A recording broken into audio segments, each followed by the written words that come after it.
Kumusta kayong lahat? So gusto niyo bang makita ang kalat ng ating kusina dahil kahapon free ako pero sobrang sakit ng ulo ko. Wala talaga akong ginawa kundi nagluto lang ako pero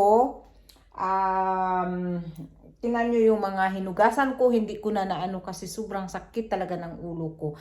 Ayan, so kumusta kayong lahat? Kumusta kayo? I miss you all. So ito, try na natin ulit mag-vlog. Ayan, kasi maraming nagsabi bakit matagal ka nang hindi nagva-vlog. So ayan, mag-vlog tayo ulit. Tapos galing ako ng store kaso lang naiwan ko yung phone ko. Sabi ko mag-vlog ako habang nag-ano ng ano.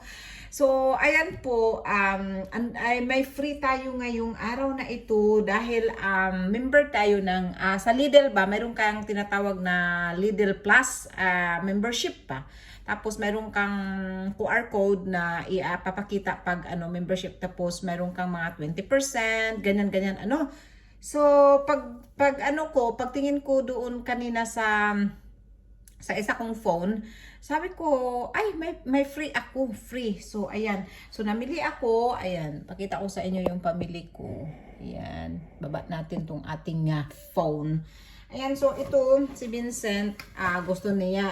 Gumagawa ako nito, pero meron namang ready at masarap din naman ang ready. Gusto daw niya itong kainin mamaya pagdating galing sa school. Ayan, so ito yung cordon bleu. Cordon bleu. Ayan. So, ilalagay ko na ito siya sa plate. Tapos,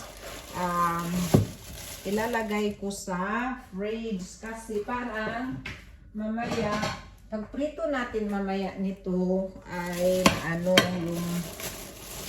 ilang piraso ba ito? 3 piraso. Ayan, may 3 piraso sa loob. Ayan. Gustong-gusto din ito ng asawa ko, si David, diba? Gustong-gusto din niya ito. Ayan, may cheese sa loob ito at saka may ham. Ayan, sandali lang, kukuha lang ako ng plastic. So, ayan, lalagyan natin ito ng tawag nito. So, 2 pack ang nilagay ko kasi in case si Vincent gustong tawag niyan? Gusto niya ulit na magkain, at least, so, lang ito. Meron na tayong stock pag gusto na ni Vincent ba na kakain ulit. Ayan, so ilagay ko lang to sa fridge kasi para ma-defrost siya ng dahan-dahan, and then ito ilalagay ko sa freezer. Ayan, so ganyan lang tayong huwag niyong pansinin yung mga kalat natin dyan. Marami tayong kalat, so ilagay ko lang ito sa fridge.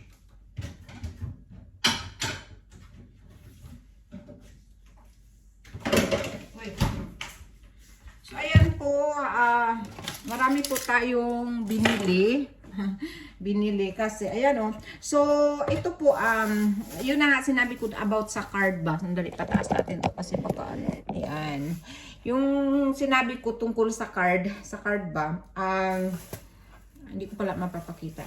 So, ayan, mayroon doon na free. Yan, free ito. So, ito ang nakuha namin free. Free talaga yan. At ang expiry date niya ay 10 sa October pa. And then, isang juice. So, ito yung nakuha namin free na, handali, kailan ba expire nito? Expire nito is,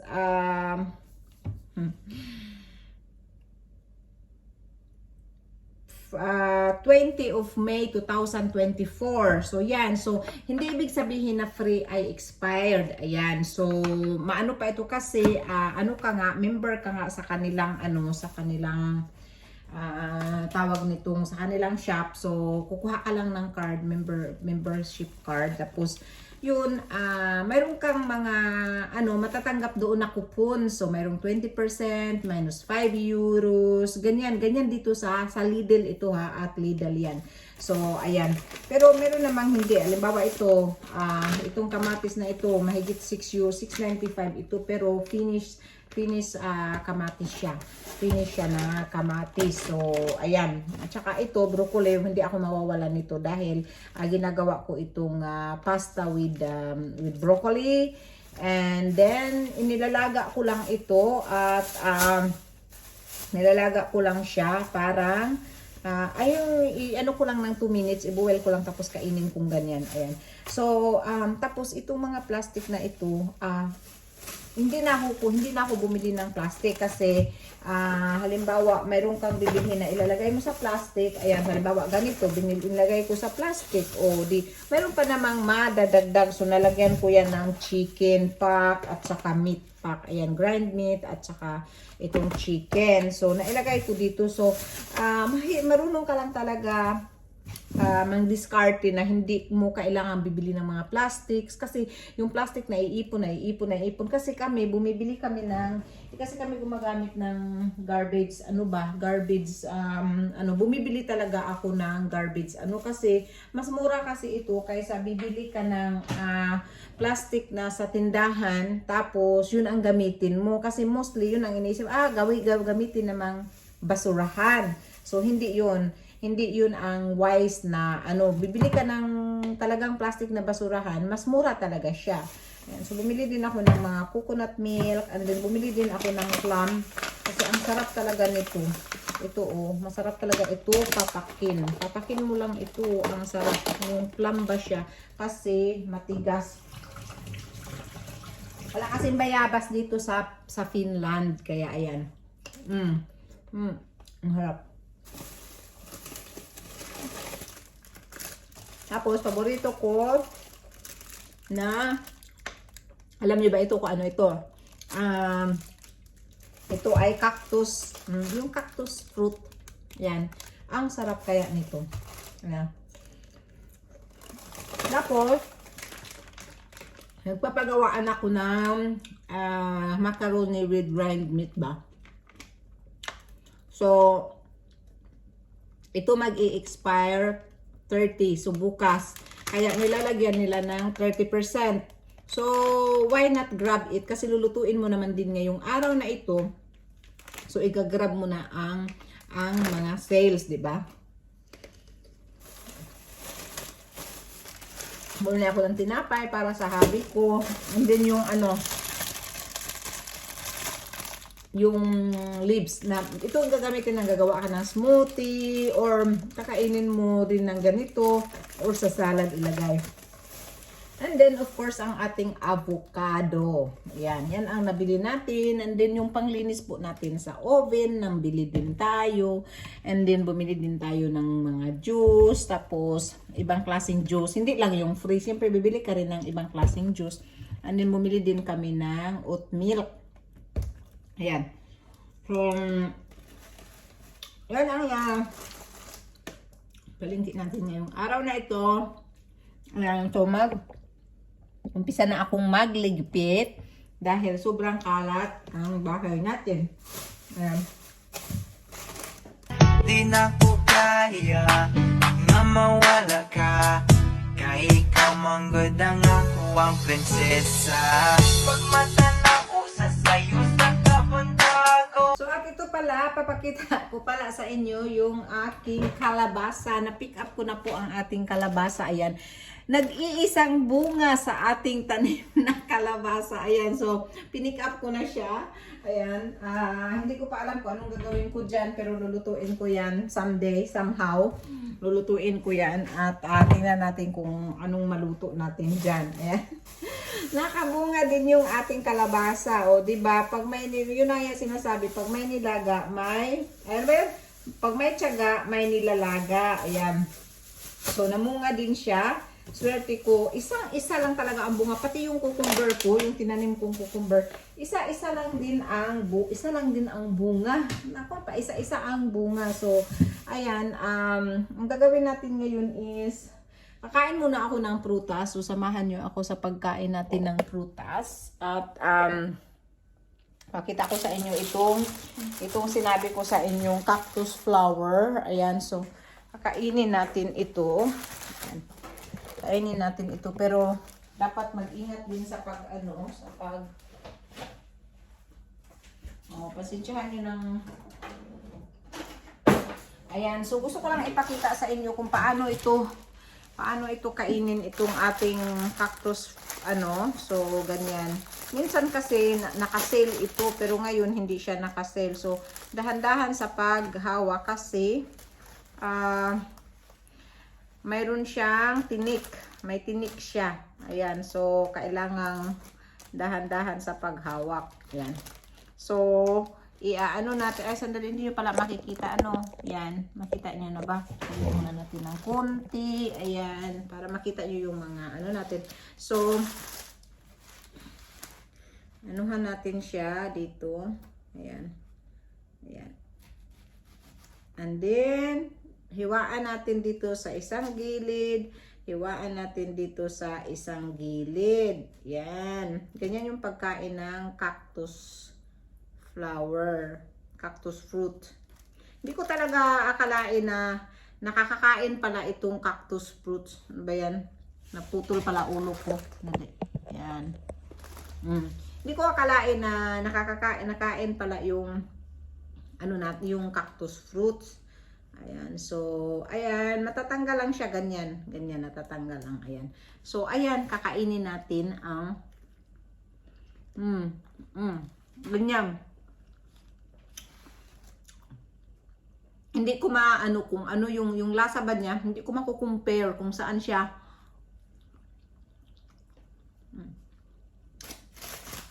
So iba-ibang kulay siya. Ito ano ito, orange, yellow orange.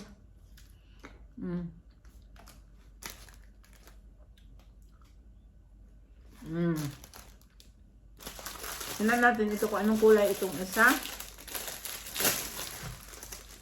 So grabe ang sarap talaga niya, as in ang sarap niya. Sarap niya kainin. So ayan, oh, ito naman ang kulay niya is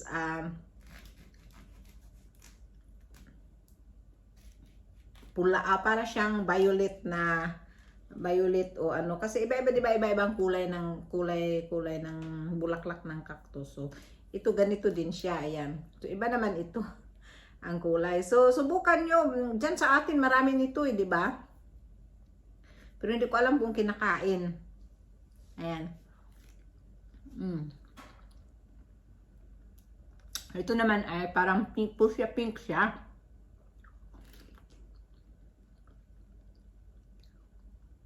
Masarap siya.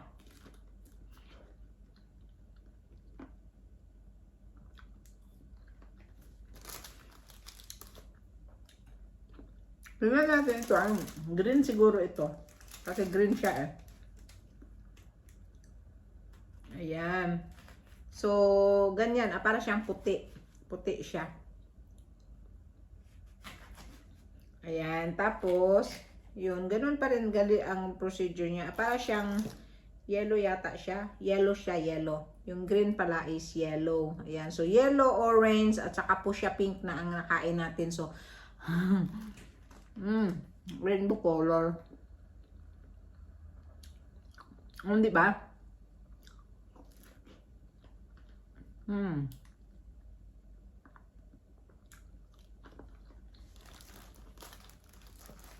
Super sarap siya. So, ayan. Yun lang. Gusto ko i-share sa inyo yung ating cactus ano. Ayan, kukontinue natin dito yung ating pagliligpit. Paglilinis at pagliligpit kasi magluluto din ako.